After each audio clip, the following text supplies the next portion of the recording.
एक मित्र ने पूछा है, आपके प्रथम सत्र से मौन हो गया हूँ, अब शब्द जैसे ख़त्म हो गए हैं, विचार बहुत कम रह गए हैं, दृष्टा भी स्पष्ट है, बस कभी कभी गुस्सा आया एक दो बार।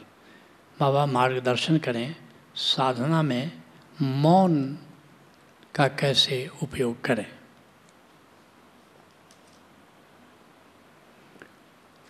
मौन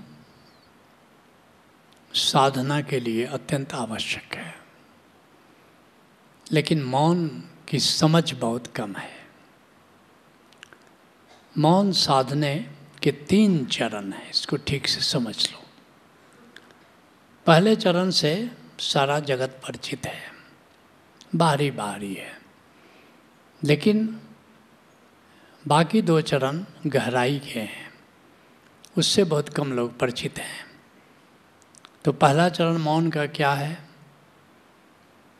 कि लोगों से बात करना बंद कर दो, क्योंकि जितनी बात करते हो उतना विचार पैदा होता है, जितना विचार पैदा होता है उतनी बातें करते हो, और इस तरह बातें ही बातें, अकेलापन अनुभव करते हो, कोई होना चाहिए बातचीत करने के लिए। तो पहला चरण है कि बातचीत करना बंद कर दो, क्योंकि जितनी बातचीत करते हो विचार उतना ज़्यादा पैदा होता है। ये मामूली बात है, मगर यह भी सब लोग नहीं साध सकते। कुछ लोग तो हैं बिल्कुल चुप रह ही नहीं सकते, बोले चले जाते हैं। पुरुषों के लिए चुप रहना थोड़ा आसान है। लघु कहानी की प्रतियोगिता चल रही थी। एक व्यक्ति जिसने प्राइज जीता, उसने बड़ी लघु कथा, छोटी सी छोटी लघु कथा सुनाई कि ट्रेन में 2 महिलाएं जा रही थी। घंटा बीत गया मगर दोनों मौन थी। पुरस्कार उसको मिल गया। मुश्किल मामला है, लेकिन फिर भी थोड़ा प्रयास करो तो साध सकते हो। मगर दूसरा चरण, अब ये थोड़ा कठिन है, और असली मौन यही है, और यह है निर्विचार हो जाना। असली मौन है निर्विचार। लेकिन निर्विचार होने की कला क्या है? तुम जानकर आश्चर्य करोगे कि निर्विचार होने की कला जो बताई गई है कि विचारों को देखो, लेकिन विचार तो दिखते नहीं। विचार देखोगे कैसे? क्योंकि जैसे ही तुम तत्पर हुए विचार तो खत्म हो जाते हैं। तो आज तक किसी ने अपने विचार को देखा नहीं, कोई भी अपने विचार के प्रति जागा नहीं, क्योंकि जैसे ही जागने को तत्पर हुआ वैसे ही विचार खत्म। ये कुछ ऐसा है कि हाथ में टॉर्च लो और अंधेरे को देखो, अंधेरे को खोजो। अब टॉर्च जला करके तुम अंधेरे को कैसे खोजोगे? ऐसे ही तुम अपने विचारों के प्रति नहीं जाग सकते। हाँ, जागरण से निर्विचार हो जाओगे, लेकिन जागरण की कला क्या है? असली कला क्या है? असली कला है अपने निराकार के प्रति जागो, अपने निराकार का स्मरण करो। दोनों में अंतर है। निराकार के प्रति जागना ध्यान है, और निराकार के स्मरण में जीना साक्षी है। ये मूल भेद बता रहा हूँ। यह भी साक्षी और ध्यान में भी लोगों को कम अंतर पता है।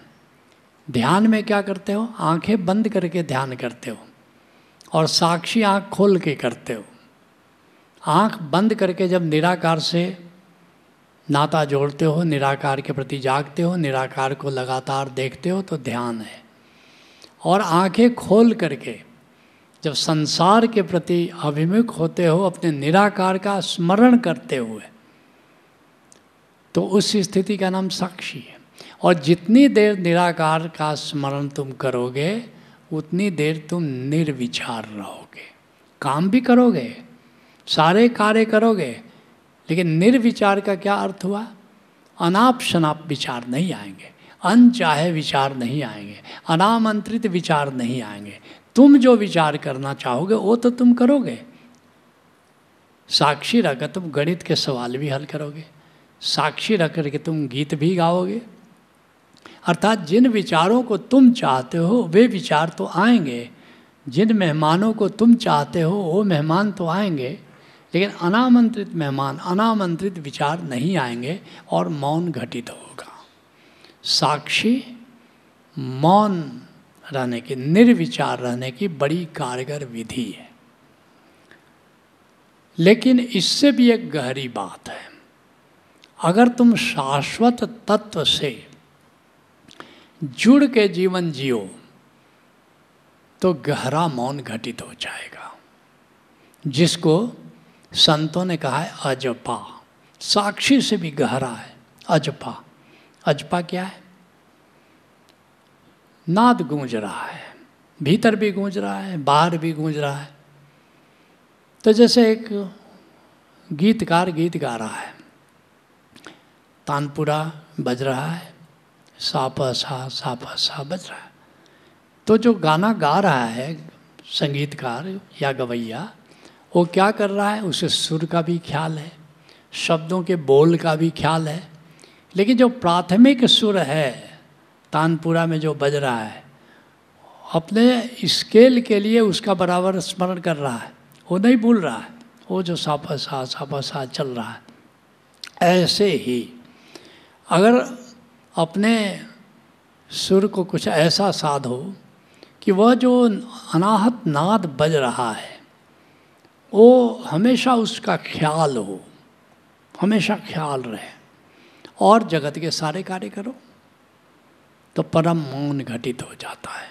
इसलिए सारे संतों ने अजपा साधने का बताया है कि अजपा जप जपोरी प्रभु सुमिरन करोरी। कभी गज़ल मैंने लिखी थी कि हमेशा अजपा में रहो। अभी मैं तुमसे बात कर रहा हूँ लेकिन वो पीछे चल रहा है, एक क्षण के लिए वो तिरोहित नहीं हो रहा है। और इसी की साधना के लिए हमने ओशोधारा में अजपा शिविर रखा है 6 दिन का, कि तुम नाद श्रवण करते हुए सारे कार्य करो, बागवानी भी करो, खाना भी खाओ, चलो फिरो, उठना बैठना, जिसके लिए कबीर साहब कहते हैं शब्द निरंतर ते मन लागा, मलिन वासना त्यागी, उठत बैठत कबहू न टूटे, ऐसी ताड़ी लागी साधो सहज समाधि बली। निरंतर वो जो शब्द की गूंज हो रही है, जो अनाहत नाद गूंज रहा है, उस पर उसका ख्याल बराबर रहे। फिर तुम बोलते हुए भी मौन हो, गीत गाते हुए भी तुम मौन हो, खाते पीते तुम मौन हो, और अजपा के द्वारा असली मौन घटित हो जाता है। इसलिए फिर से मैं तुमको बता दूं, मौन के 3 चरण हैं। पहला चरण है वाणी से मौन हो जाओ, दूसरा चरण है साक्षी रह करके जियो, स्वयं के निराकार का स्मरण करते हुए जगत के सारे कर्म करो, तो मौन घटित हो जाएगा।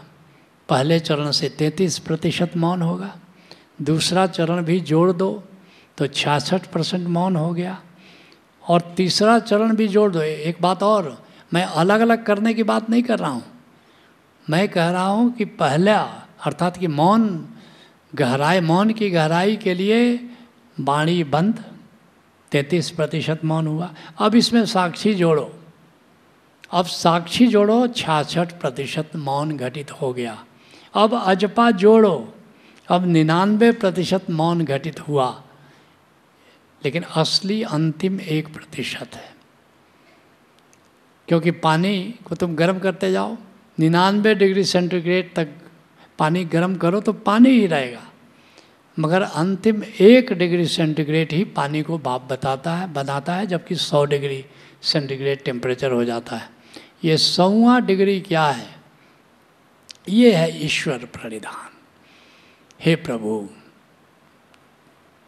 तेरी इच्छा पूरी हो, तू जो चाहे वही हमसे कराए।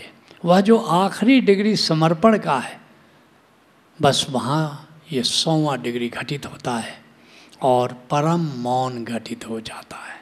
ये है मौन में रहने की विधि। ओशोधारा में 21 दिन की मौन की साधना है। कभी उसमें आओ तो फिर ये 21 दिन तुम्हारे जीवन के सबसे सुंदर दिन हो सकते हैं। सत्र को ही विराम देते हैं। हरि ओम।